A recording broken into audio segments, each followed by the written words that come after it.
All right, just changing up how we're gonna do it. I was gonna have OBS where I could change screens and stuff and music. That ain't happening. We're now live on YouTube, apparently. We're about to go live to YouTube. Woo! Just got to share this new link with everyone.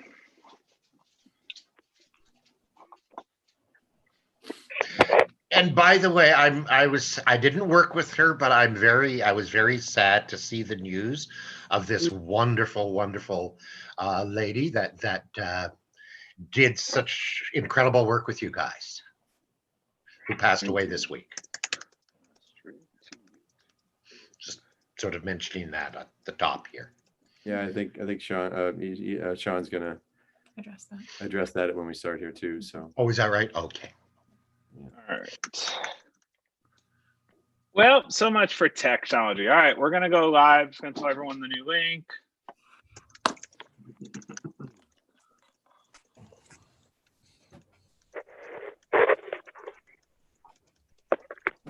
Okay. Oh, Bass, you got a little something there. Right there? Right. On this one? Hold on, let me get it. Ew.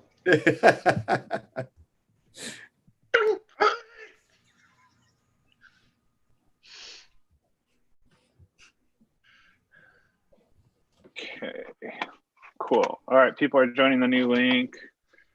Good. Let me see if I can get to the old link. There's Eli. Eli. Help you. Oh, there he is. Hi. Oh, really? All right. All right. I see Cloudy. Oh, okay, cool. I hear myself on Eli. Cool. All right. It's okay. All right. I hear something playing. So I had a whole plan today. That's not going to happen. We're just going to roll with it. I'm going to quit OBS. So much for that. So thank everyone for joining me. We have people starting to see the feed, so that's awesome. It's working.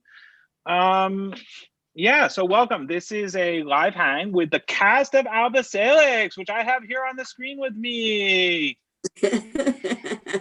Hi. There we go. You can hear them. So we are going to be talking and chatting and answering your questions. So hello to Ellen, hello to Claudia, hello to Cass, hello to Jessica in the chat. And we'll also be monitoring the Discord. I'm going to get Eli to help me. If you go into the live hangouts in our Discord, we're also on the YouTube. So I'm going to start. We had some really bad news this week with Mbula Enabong's passing. And we made a donation today in her name to St. Joe's Youth Wellness Center, which was made possible by all of you. So I just want to say thank you to everyone who's been contributing, and it means a lot to us. Mbula was a fellow improviser and a friend, and she taught me to dance every chance I get, though I don't, to laugh and to hug strangers. And Mbula would have wanted us to carry that forward and to remember and laugh and smile and to share love. And so that's what we're going to do. We're just going to carry that forward. A lot of us here didn't get a lot of time to spend with Mbula. We recorded, I think, for a day with Mbula, but we've all felt her impact. So everyone who is a part of this community, we made that contribution in that name and in her name. So to an organization that she loved and she actually worked with. So that's that. We will miss her.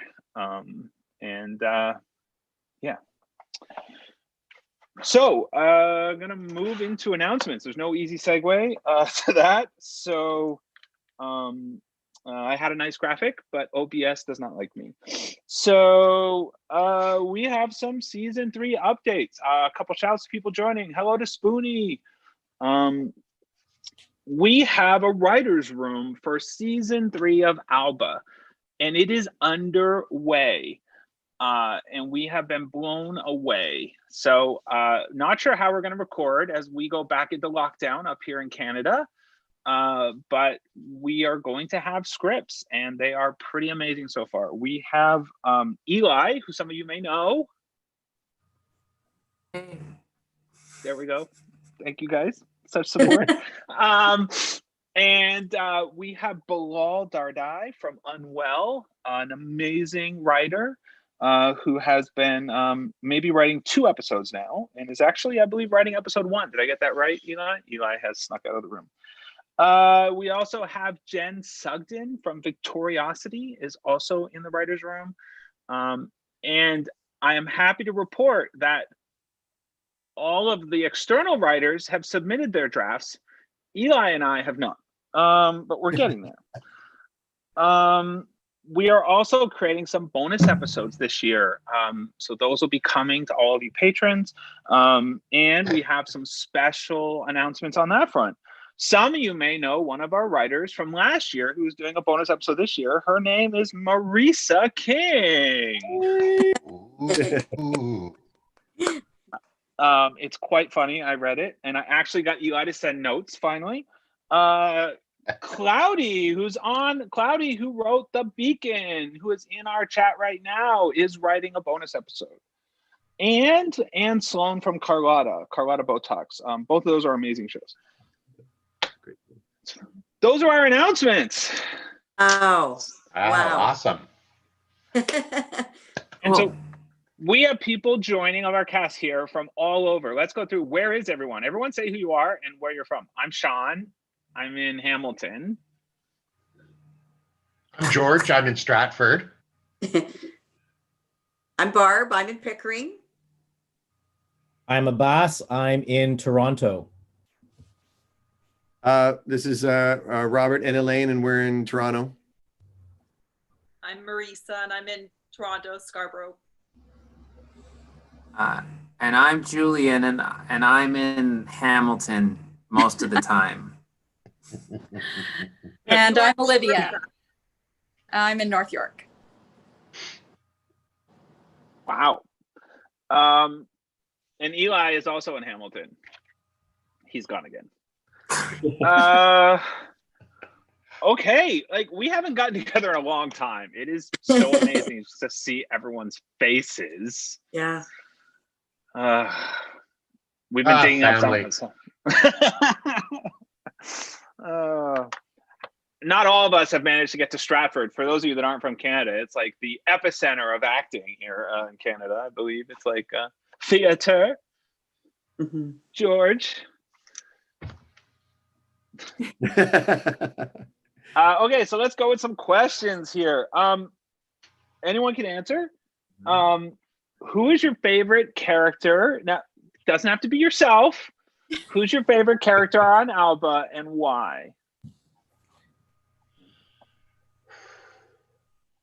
I have 2. Okay. My first favorite character is definitely Magnus because he's so deliciously sarcastic and such a little, can I say turd? I don't know. Yes. But he is. And Julian brings him to life so deliciously. And then the second favorite character came along a bit later, but it's got to be Guy Van Fleet or Guy Van Fleet, played by Abbas, because he's just hilarious. What can I say? They're my 2 favorites. I don't know. Those are good choices. Okay, mine is Magnus as well. Surprise, surprise. Because he's always getting under my skin all the time. But there's something that I think secretly I'm rooting for Magnus. I really actually quite delight in Magnus, and he's always stirring things up. He keeps everything very vibrant and alive and keeps Alba on her toes.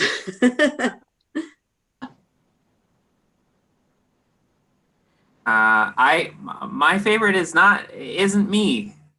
I think I love Barbara's performance as Alba. I think she anchors the show so strongly. And I like a lot of the and I like Holly because I get to play with her a lot and play off of her, and we have this very like sibling kind of relationship, and that's fantastic. And she's great too.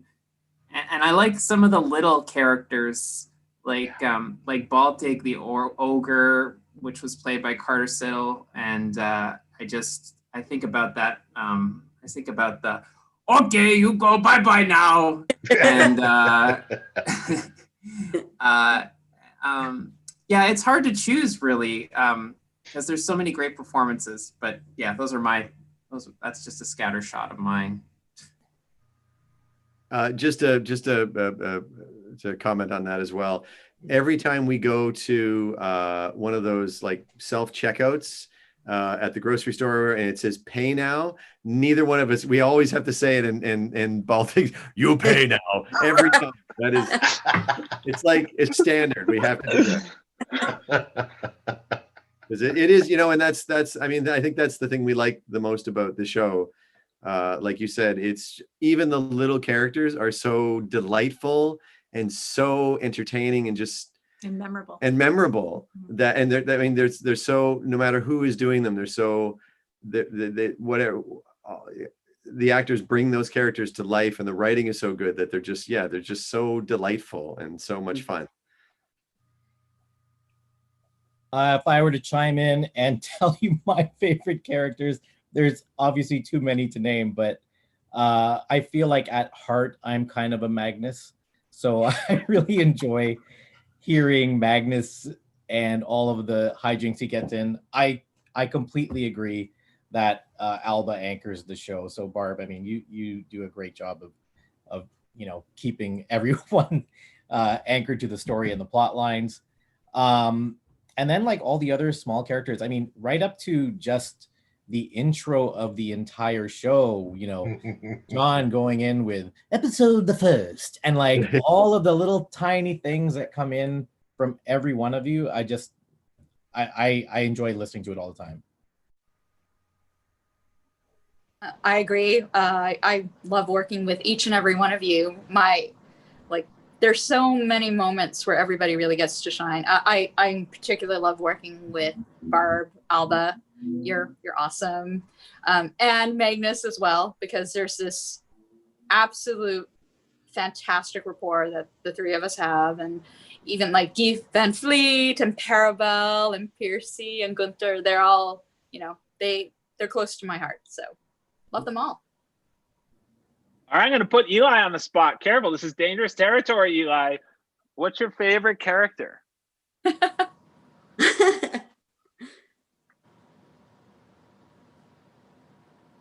I can't hear him. Can anybody hear Eli? I think he's making technical difficulties, so he doesn't have to answer. Oh. Is he in the room? Oh man.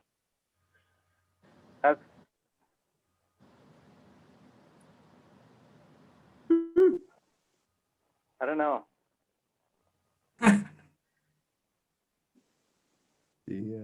don't know. They're all his children. He can't play favorites with his children. Good point. And I thought they were the professionals. For me, it has to come down to it. Go ahead. For me, it has to come down to performance in watching when we asked Robert to become a talking dog character in studio, and then we made him bay and bark for 5 minutes of that bear scene. That was one of my favorite moments ever.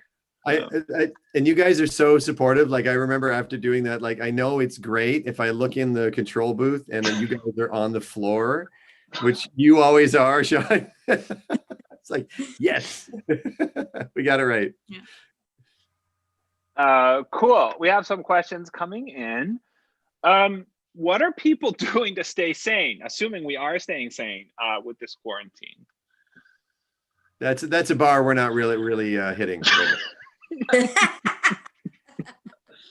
It's a bar I've missed. Which bar is that? connecting with friends like this is you know, as awkward and weird as this feels, sometimes this is the only way we get to see smiling faces and have a few laughs and you know, technology, I guess.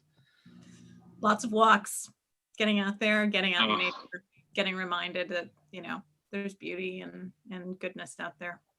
Yeah, that's lovely. I know for me, we did a lot of stuff in the backyard, just really kind of tidying it up. And I created a butterfly garden. I thought, you know what, I need to have, yeah.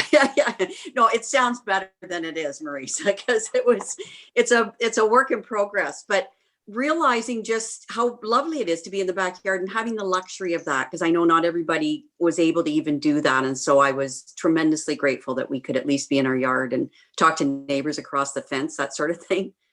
So for me, I have some high school friends that I get together with every 3 to 4 weeks, and we have a backyard visit, and one of them purchased kind of like an outdoor fire table. So now it is a completely warm, safe, socially distant hangout where we all get takeout and catch up. So that's kind of nice.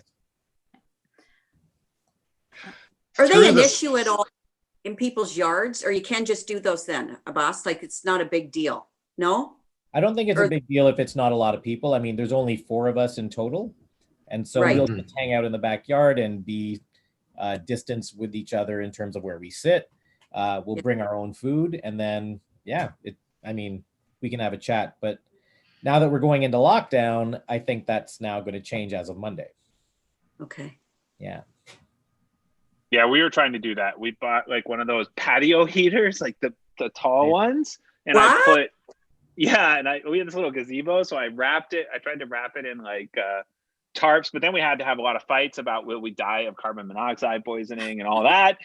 And then we had our first cold spell, and I think it was Marisa was over, and we're all in coats and hats and mittens, and I was like, this ain't working. It's fine for like early October. I don't think it's going to work in January. Yeah. Okay.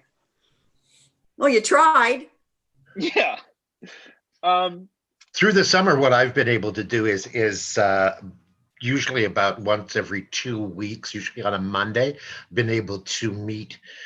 We grab a sandwich from downtown or something, and I meet with several of the gals from the theater store out in the park close to the Festival Theater. You know, the big tables they have there. We social distance. We have lawn chairs after we eat and sit around socially distanced or on blankets and have a nice chat. So that's been one thing. The other thing too is I keep reminding myself, and I think it's one of the best thing a person can do, and this is for myself anyway, is being very grateful of the moment.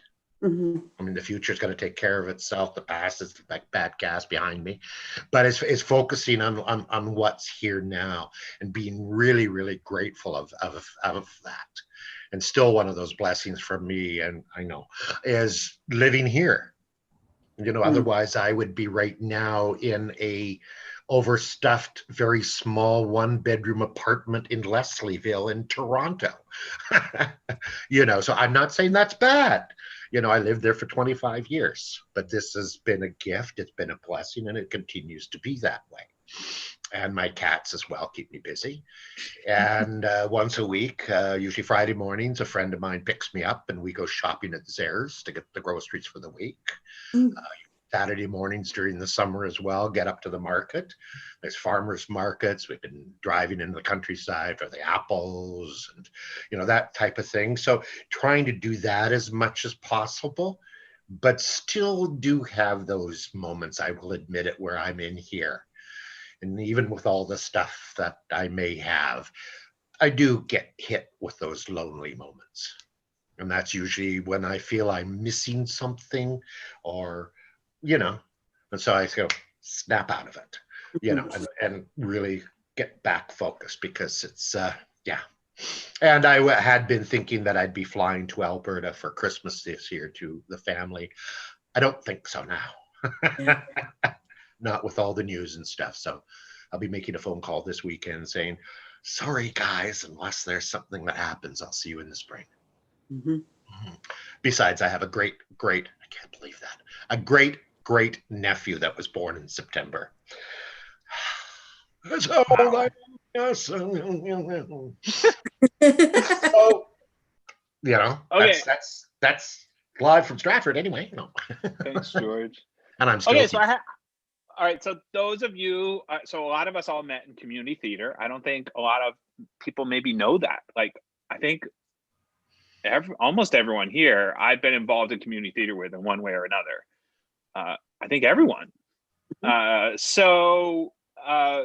We all know those. We were joking in the beginning, like we're not going to get we're hopefully not going to get the question we always get at question night, which is, how do you remember your lines? We're close. We have a close question. It's a good one. So Ellen asks,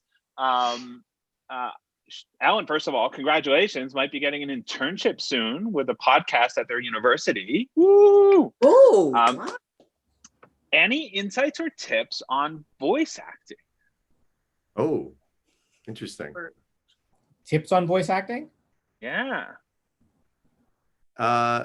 Coming from a person who used to work in voice casting, I mean, it is a kind of a different muscle than just acting in general, because you really, I mean, you only have your voice, right? So bringing a script off a page with just your voice is something that takes practice. And even if it's just, I mean, we get people when we were trying to get people experience in that, they just read copy off the newspaper, or like ads off of magazines and stuff, and try to pull the script off the page and work on that, and work on different ways you can present your voice and different characters you can do. And those are good starts. Even like just getting a roster of voices that you can do reliably, that don't hurt your throat, that you can do regularly is a good start too. I think one of the tips that you've always taught me, just about if you want to sound friendlier, is to smile while you're talking, because that completely changes the way that your voice carries over. That's one of the first ones. I'm an improviser, so I don't know how you guys do what you do. Like, I literally, so you guys are on set days, I'm the one who's rushing them into the booth. I'm like, Marisa, Julian, Barb, in the booth, and I'm handing them out scripts that they may or may not have seen. And if I was handed a script on the fly, even if I have time to practice, it sounds like I'm reading it, right? Because how do you guys make it not sound like you're reading it? That's what amazes me. Well, for me, it's kind of like improvisation. You literally are just making choices in the moment with what's in front of you, and you hope that it's working out okay. And then you, in the same way, whoever is acting with you, you're kind of not facing them. We're all facing the booth, so you're just listening as hard as you can, and then what somebody makes a choice because they're desperate just to make a choice. The other person has to just deal with it, and then you just do the best you can. And it's like being on a freight train. It's so exhausting, but that's really all it is. It's just kind of like, for me, it's just like just do your best is what I do. I don't know. And it also helps that I'm not doing a voice. I'm basically using my voice, so I don't have to think about that part. The other thing, I just jumping in on that too, like the other thing I've noticed, and I've even heard this and listened to animation on TV and stuff, is that there's a difference between doing a voice caricature and a character. Because a caricature is funny for 5 seconds, but you still, even if you're doing a crazy voice, it's still got to be connected to something. It's got to have emotion. It's got to have, peaks and valleys, as they say. It can't just be the goofy inflection, the same thing over and over again. You've got to make it, even if it's a crazy character, you've got to make it in the situation feel as real as you can. It's still rooted in something real, because people just kind of just get, it just becomes noise after a while. So that's an important thing too, I think. And just also back to what Julian said, I mean, acting is reacting, and that's why your scene partner or scene partners are so important for you to play off of, because essentially that's what we do. We get in there and we play. And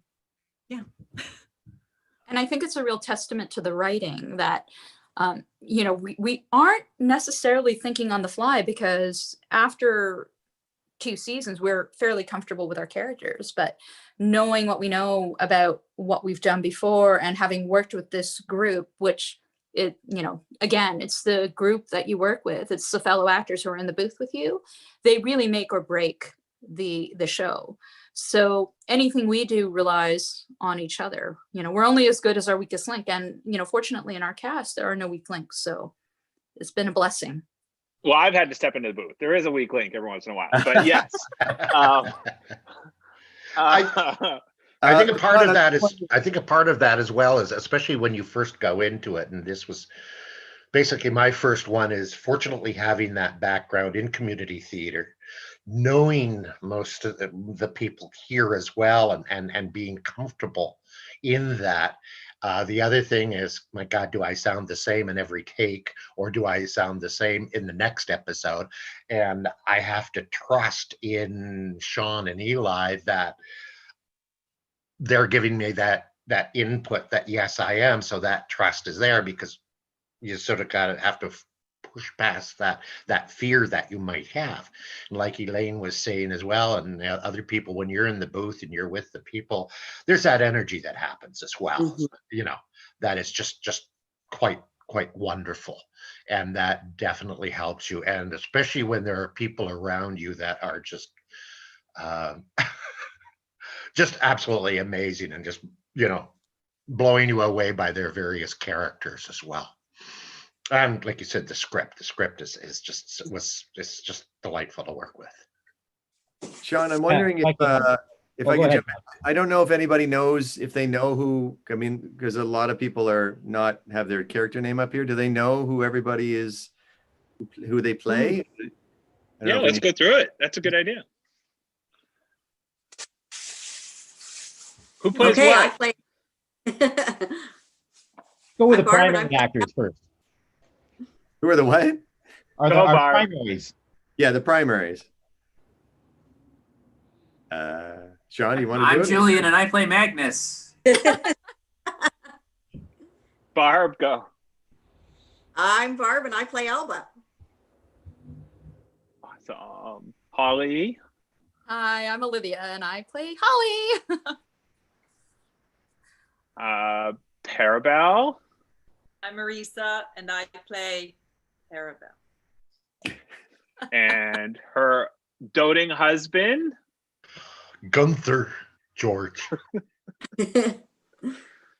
And let's get to Piercy, and the person beside Piercy who does so many characters. I'm Elaine, and I play Piercy. I also play Mimsy. Yeah. And I played Countess Cornelia, and I played Mrs. Studebaker, and other smaller roles. I'm Robert, and our daughter's just gone to get my list, because I have a whole bunch of minor characters. Jerome, and hold on. Oh, I got a list here. Wait a minute. Hold on. Let me see here.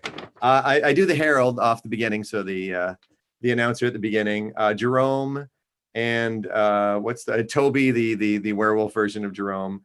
Bulwark, I played the demon in one episode, the salesman demon. I played an angry squirrel in one. Father Lang, and the bailiff, and various other woodland creatures. And then you were a badger. I remember your badger. Yeah, the badger, not a squirrel. It was a badger. You're right. Yeah, he's a bat. It's when I go to the apothecary. Hi, Gracie. Yes. Hey, Gracie. You want to do your line? Say puppy. Puppy. Gracie is also in Alba. Yep. Who do we not do? We did not do Von Fleet. Yes. So King Rockhart. Oh, sorry. I'm a boss. I play King Rockhart. I also play Withrow Lee and Guy Van Fleet. Amongst other tiny things here and there, I had a chance to do the butterfly in season 2, the angry butterfly. And every once in a while, I get something else thrown my way, which is also fun. Thank you, everyone. My favorite memory of Gracie, I don't know if you remember Gracie, was in season 2. Gracie wanted to see her mom and dad, who are performing in a scene together, which doesn't happen that often. And so I lifted Gracie up, and the engineer let her stand on the soundboard so she could see through the window. Yeah. Yep. Cool. Okay, so here's a question. We recently had a couple characters in the cast be reading some of the ads that we've been doing, and I assume it was Robert that sent me this photo, but I got sent a photo of Elaine getting in character, sitting on the sofa, about to read the part of Piercy in their living room with the carpet, and Elaine was wearing the most killer set of high heels ever. And all I got with the email was Elaine is getting into character to read. So my question is, do you want to talk about that, Elaine? And then I would love to know what people do to get into character, because I find it so fascinating. Because in the green room, you guys are just my friends, and then you walk into that booth and you're someone else. So I'll talk about that. I mean, I think the thing is that I absolutely loved that you all did with Piercy was whenever she walks into a room, you hear the click, click, click of her heels.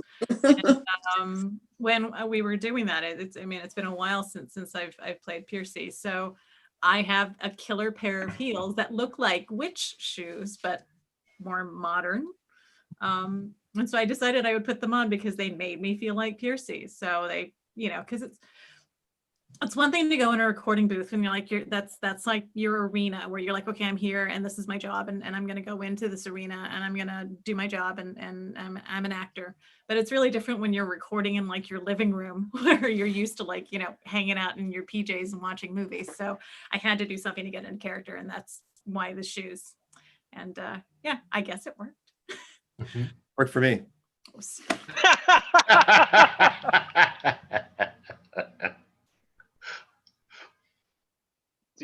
Like Abbas, I've seen you going into Guy Van Fleet. You often are like trying to come up with a phrase like to get the voice back. Does anybody have a? I mean, for me, I'll go back to what you were talking about in terms of how we prep for characters, and because I have to do several similar to Robert, we like in terms of the process. For me, I try to figure out a way to be the character in the same way you might do it on stage.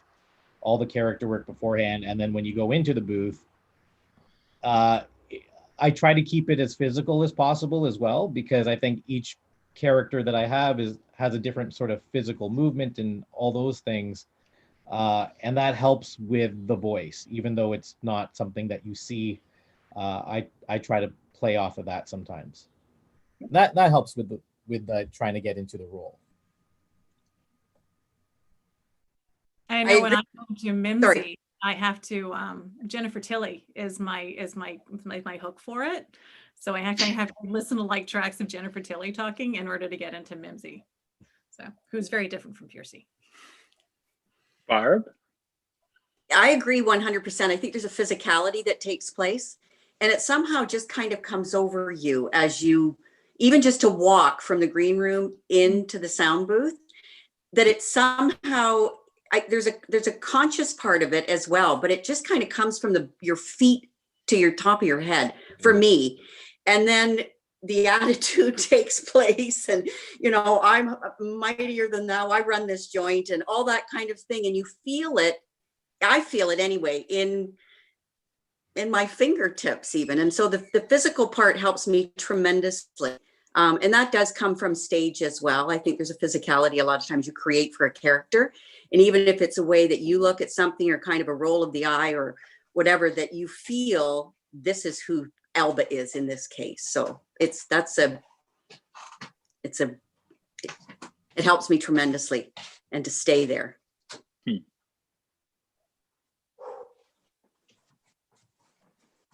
Neat. Okay, I'll move on. Just checking. Okay. Okay.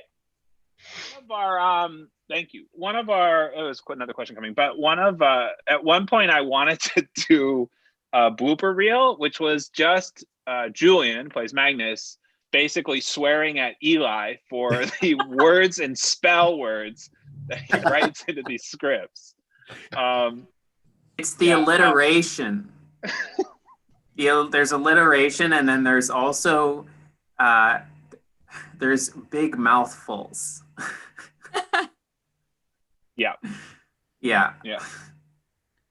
Now you know what Betty White felt like on Golden Girls. But why didn't you put it together? I don't know, because it's just you swearing at Eli over and over. It's literally I'll like, watch that. I don't know. I have to say, the bloopers that you have on the end of every episode now, like, oh my gosh, they're so much fun just to hear again. And like, I hope that the people watching or listening, I should say, that don't know us or weren't there, get as much of a kick out of it as we do, because we hear those and we're brought back to those moments instantly where, and that's the testament to how much fun you guys make that experiences for us too. So. Yeah, I can't remember. What was the word that we ultimately just couldn't get me to say? I kept saying it wrong and you just took it out of the script. You remember? You can blame Sean for that one. That was impenetrable. Yes, it was impenetrable, which doesn't matter how I tried to say it. It was always wrong, and I don't remember what we changed it to, or if it stayed. I can't remember, but I do remember it was this big stumbling block. It took. I think we amended it to impossible. Ah, yeah. It's pretty much impossible. We set a really harsh, for most shows, recording schedule because money's tight. And we're going into a paid, booth and everybody. And basically, we don't do a lot of takes, right? Like, we're often like 2 takes and moving on a scene. So it's always just amazing watching you guys perform and get us where we're crying in the booth. We were recently talking about, hey, do we try doing this like back in a house again with COVID or something? And then we're like, there's no way. We are laughing so loud. We have to have a booth. Because you guys just kill us. So I want to talk about some of the funny moments that people may not know about. So we recently had one, and some people may remember others. We recently had Julian and Olivia come down to record some two-handers that went out as bonus episodes. And we recorded that on our 3rd floor. And one of the scripts was written by, I just forgot his name, Eli, our dear friend. I love everything they do. Ugh. What was the script where it was all in Magnus's head? Mac Rogers, thank you. So we adore Mac Rogers, and Mac Rogers wrote this script where it was basically, it was like Sherlock's mind palace or whatever, but it ended up being Magnus's brain castle. And it was so funny when we handed out the scripts, and Julian was like, because it reads Julian, and then there's Alba and Holly and Guy Van Fleet, and Julian was like, where's everyone else? He actually didn't know until that moment that he had to do all the parts as Magnus would do them. It was pretty funny. That was like, talk about the pressure of being in a paid booth. Imagine when you step up to the mic, and I saw the first pages of the script, like they sent them to me, and I was like, oh cool, okay, so I'm just gonna go in and do my lines. And then they're going to do everybody else remotely because it's going to be in my brain. And then, whatever, super easy. And then they tell me I have to make up on the spot. I have to like come up with caricatures of the other characters' voices. And so I tried, like I was listening. First, I tried to listen to some of Alba and everything. And then ultimately, because I'm not that good, I ended up just doing Magnus, how he hears everybody else, and then it's what Magnus thinks of the other people, and then it turned. I actually still have not listened to that episode. I heard that it turned out okay. I don't know if it did though. It's out there. It's good. Okay. Yeah, do you want to do your Alba? That was so great. Well, it was just basically the Wicked Witch of the West. Oh, I'm going to kill that! Like that. Until I was hoarse. Magnus. I remember another, I don't know if anybody, this will strike anything, but I remember another moment when So there's a dynamic that happens where you see this amazing talent, they're in the booth, they're reading, and then we'll cut in on the talk back. So we'll be like, hey everyone, that was amazing. This line, can you do it this way? Or, oh, you mispronounced this made up word that nobody knows what it is, right? Like, but we want it to be said a certain way for Eli. And at one point we gave a note to Barb on how to pronounce femoral.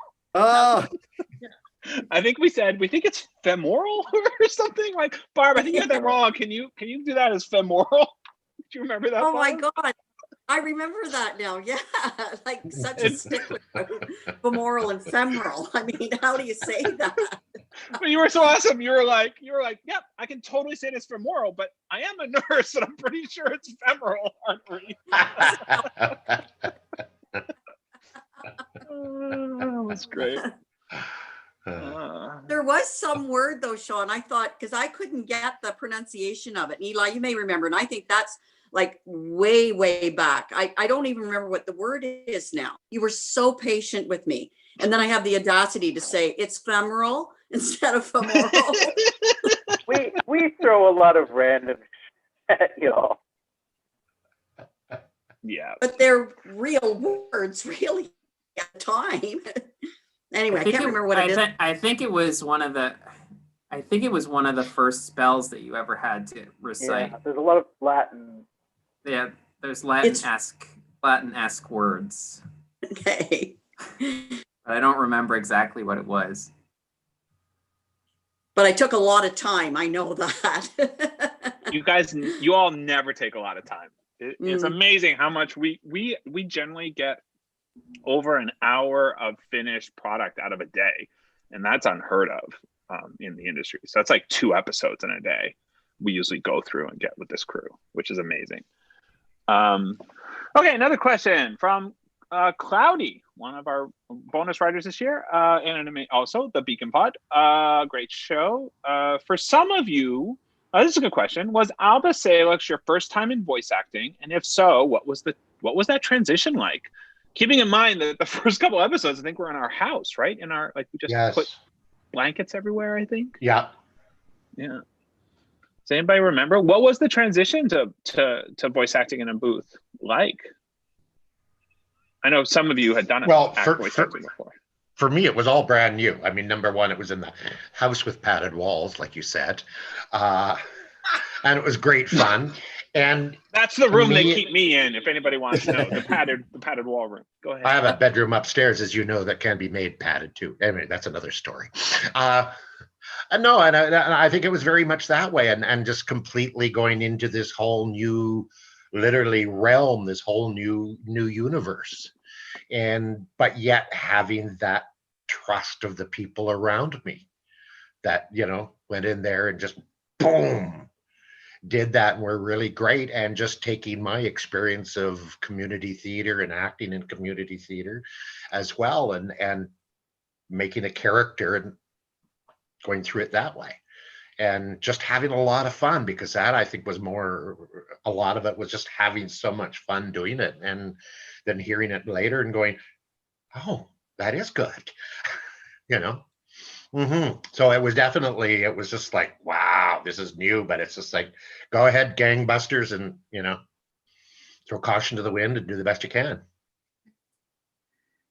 Yeah, my voice acting career started with recording the entire Star Wars trilogy on tape when I was younger and doing all the voices. But apart from that, this was my first foray into it. And what people may not know is actors are deeply self-conscious individuals generally. And we're terrified of disappointing our directors and our writers. And as I look around, I realize that actually very few of us here, maybe me, Robert, Abbas, and Elaine, had to actually do voices. Everyone else is just using their own voice for the most part. So I had to do a voice, and I was terrified that Eli and Sean would hate it. And I didn't know whether they would like it. So you try all these voices and you're like, I sound so stupid, don't I? And I may still sound stupid. I don't know. Oh, you But don't. so it's frightening on that level because you're just relying on your voice, as Robert said, and that's all you have. And have you come up with a good one? You don't know. And then yeah, you lose a lot of your tools as a stage actor, which is your physicality, your relationships that you'll do on stage physically with other actors. So using the voice is very different and a little scary. But it was great. It was so much fun. It was really fun once you get it under your belt and you start to get used to it. It's a lot less terrifying. And I think as the other actors in the booth, we get used to hearing those voices. So, you know, I rely heavily on the people who are around me. It's my first experience doing a podcast and being part of a project like this. But I mean, going back, I think it's 7 years now, guys, right? You know, we did a read through like at Sean and Eli's house, and, you know, we thought it was great. And the material really spoke to me, but I had no idea what was going to happen once we got into the studio. But I was just, you know, whatever you're doing as an actor, even in theater, you have to commit that much more when you're doing a vocal performance, because it's all you have to rely on. So when you're a character, you have to be that character. And when you're doing a voice, you have to trust that your choices are good and that the directors will tell you what to do. So, you know, there's a lot of trust in that respect, but it's a lot of fun because you can get away with some of these characters that Eli and Sean have written are, you know, it's very freeing. So. And the other thing too is you are not projecting to the back of the theater. That's the first thing a person has to remember when the microphone's right in front like that. You don't have to get your voice to the booth at the back of the building. I don't know. I do a lot of yelling. Well, yeah. Well, there's usually. I think that's like here. like Magnus is most a little bit strident all the time. That's going into the red. Well, you do end up like stranded on roofs and chucked around by dragons a lot. So yeah. And I think it's an important thing, Marisa, you brought up that, like, yeah, I think sometimes people starting out might feel like, oh, I feel self-conscious, so I may not be a good actor or actress. I think it's been a journey for me to realize that yes, most of everyone in the room often I think feels like that as an actor, right? They're looking for feedback and safety. But it's really funny because as a director of Alba, having directed other things now, like, it is so easy. Like, sometimes I forget because you all are just so powerful. Like, you just, like, you're in the room, you're ready, and you're instantly in character, and it's always amazing. Like, we might tweak things, right? Like, but often some of the best scenes that we've done with Alba are not, like, the conversations. Like, one of the worst parts of recording an audio, I mean, you guys could talk about this from your side, is sometimes you'll be like, you'll finish a scene and there's just silence, right? Because, like, Eli and I are arguing. We're like, there's been moments where you guys like, I expected it to be this way. And I'm like, okay, but that was so amazing, right? Because, like, he's the writer, so he sometimes pictures it a certain way. But then some of the best, my favorite scenes came from all of you. You found something different in that room, right? I don't know what it's like for your side when you finish a scene and there's just silence. Terrifying. It's even coming from someone who's been in lots of sound booths like that, where there's always, like, you know, writers and producers and directors in that booth there, and they give you the, okay, just hold on a second, and then you hear all those people talking about you, and every actor has the voice inside my head that they're playing the conversation in the room, like, can we still get the second guy? The guy to come in, because this guy's horrible. Yeah. That's the conversation that plays in your head all the time. No matter if it's a group of friends like this, you still think they're thinking, I'm so disappointing to them right now. Well, if it helps. Sean and Eli so many times to recast me. I kept saying to them, you want to recast me, it's totally fine. We'll still be friends. I don't mind. Luckily they didn't. I think and Darcy are too, like, go ahead. You know, when we're in the booth, Sean and Eli the directions they're fantastic, but they're like, some of it's like, you're falling off a cliff and you're running and you're chasing, the butterfly's coming after you. It's like, okay. So, all right. When you're breathing. It's like green screen without the green screen. Like, okay. So So season 1 was, I guess, really the story of Alba, right? It was like Alba's arc and boyfriends, and in season 2, like we started to sort of like explore the world and other characters, and it really was Magnus was the big arc, right? Magnus coming to that moment that made people cry, right? Where, you know, he's tied to the pillar and he says that line that still makes me cry.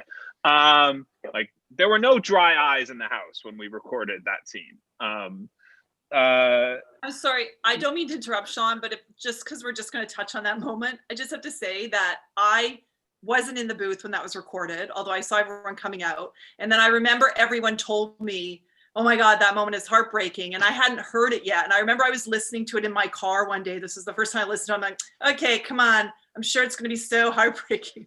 And then I had to pull over because I was sobbing so much. The scene between Julian and Olivia just broke my heart. And that's how good it is and how impressive those actors are. But yeah, I just stopped my car. I was so upset. So kudos to you both. Yeah, kudos to you. It's you're a part of that team. So connected though. You guys are so connected, and it really is listening to each other, and truly we'll say being in the moment, but you really are. And that's the beauty of it. And that's why it is so moving. And I think I just wanted to comment on too, because I think there's such a sense of safety, and we use words like that a lot, but when you feel that safe with other people, because we've talked about, you know, this whole this fear of failing or letting each other down in some way, and you just want to do your part. And there's such joy in creating something together, and you feel at the end of it that everybody was truly supportive of each other and wanted everyone to succeed, so that we create something that it's like, how much fun was that? And yet we're really proud of the piece as well. So kudos to everybody, really.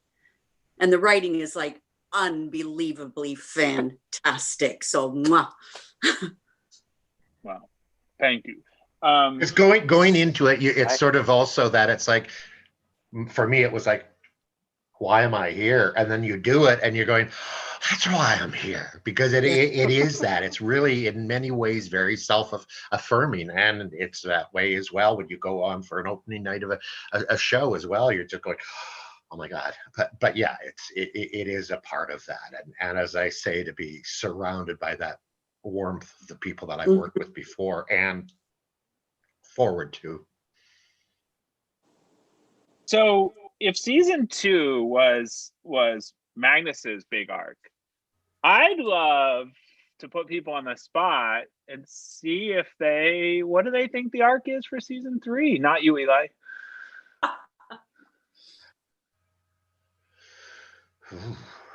I'm looking forward to Jerome and Guy Van Fleet running the House of Healing while everybody else is saving the world.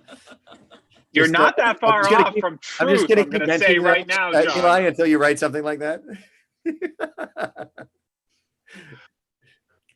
I want to see it be Parabel's reckoning, because she's been sort of like in the background this whole time, sort of. And honestly, like I think we realized we're like, Parabel's evil. Like she's like behind everything that kind of goes wrong. So this is going to be Parabel's reckoning, I think, this season. Very astute. I like that. Mm-hmm. Parabel's just doing the best she can with all the terrible people who surround her. Her incompetent sister. I predict a lot of extra chaos. What's that? It's got to be a lot happening with Piercy too. Yeah. In this third season. Yeah. I just want to know more about the third sister. Yes. Eli. We've all had our conspiracy theories about that, actually. Yeah. Even amongst the I cast. don't think we're going to have room for that. That's one thing I don't think we're going to have room for in this coming season. So I think that's going to be 4. Hey, it means another season. That's good. Cloudy is shouting, Hollyark, Hollyark! That was sort of Holly's big moment in 2, right? Becoming Queen of the Wind. That was a big moment. I mean, it's funny, but I mean, when I first read it, like I been cast in a lot of characters where, you know, they're animals, fairies, children. I'm like, I don't want to play a fairy anymore. But then, like, oh my, I have to.